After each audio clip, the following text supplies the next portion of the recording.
London আসার 3 দিন পরই আমি আমার হাজবেন্ডের সাথে ঝগড়া করে ঘর থেকে রাতের 11টা বাজে বের হয়ে গিয়েছিলাম। তো ঘর থেকে বের হয়ে আমি আরেকটা বাড়ির দরজার পাশে লুকায় লুকায় দেখতেছিলাম আমার হাজবেন্ড আমাকে খুঁজতে বের হয় কিনা। একটু পরেই দেখি আমার হাজবেন্ড ঘর থেকে বের হয়ে আমাকে খুঁজতেছে। সে কোথায় খুঁজবে কিছু দিশা না পাই এদিক ওদিক ছোটাছুটি করছিল।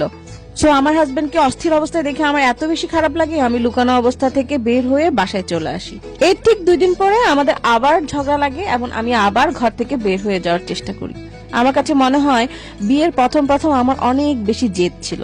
যাই হোক, তখন আমার হাজবেন্ড আমার দরজাটা আটকিয়ে আমাকে একটা কথা বলেছিল। ও খুব মন খারাপ করে বলেছিল, এই 10 বছর প্রবাস জীবনে আমি খুব কষ্ট করে সেটেল হয়েছি, এখন যদি তুমি আমাকে কষ্ট দাও তাহলে আমার পরবর্তী জীবনও সুখের হবে না। কথাটা শুনে আমার এত বেশি মন খারাপ হয়েছিল, তখন আমি মনে মনে প্রতিজ্ঞা করি আমি নেক্সট 5 থেকে 6 মাস একদম মুখের মধ্যে জিপ লক লাগাই ফেলবো, কোনো কথাই বলবো না, কোনো কিছুতেই ঝগড়া লাগার চেষ্টা করব না, তর্ক করব না। এবং বিশ্বাস করেন আমার 6 মাসও অপেক্ষা করতে হয় নাই। 3 মাস পর থেকে আমি আমাদের সংসারে অনেক বড় একটা চেঞ্জ পাই।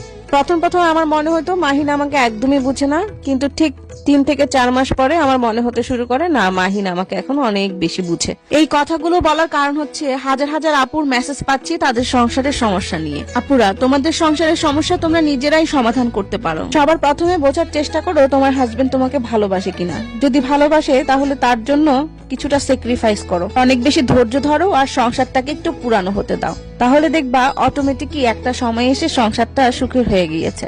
আসলে সংসার করতে কিভাবে হবে সেটাও একটা শেখার ব্যাপার আছে। আমরা যখন মার সংসারে থাকি তখন সেটা থাকে আমাদের রাজ্য, আর যখন আমরা হাজবেন্ডের সংসারে চলে আসি তখন আমরা অন্যের রাজ্যে এসে নিজের রাজ্য বানানোর চেষ্টা করি। সো নিজের রাজ্য বানানোর জন্য কিন্তু ধৈর্য ধরতে হবে আর কিছুটা স্যাক্রিফাইস করতে হবে, না হয় অন্য কেউ আপনাকে সেদে সেদে এমনি এমনি তার রাজ্য দিয়ে দিবে না। আর ছোটখাটো ঝগড়াঝাটি সব সংসারেই হর হামেশা লেগে থাকে। সো ওইসব ঝগড়াঝাটি লাগার পরে চেষ্টা করবেন সব সময় খুব অল্প সময়ের মধ্যেই রাগ ভেঙে একজন আরেকজনের সাথে কথা বলে ফেলা। আসলে সত্যি কথা বলতে কি এক একজনের সংসার এক এক রকম, তবে আমি বলবো হাজবেন্ড যদি মানুষ ভালো হয় এবং চরিত্র যদি সুন্দর থাকে তবে তার জন্য একটু স্যাক্রিফাইস করা ওয়াইফের দায়িত্ব এবং রেসপন্সিবিলিটি। যাই হোক, সেদিনকার মাংসের ভর্তা করেছিলাম, সেই মাংসের ভর্তাটা এখনো মুখে লেগে আছে।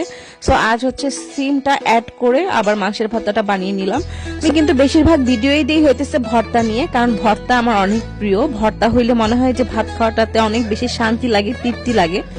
আর এভাবে বেশি বেশি কচলিয়ে ভর্তা করলে আমার সেই ভর্তা খাইতে আরো বেশি ভালো লাগে, কারণ ভর্তাগুলি মনে হয় অনেকটা জুসি থাকে।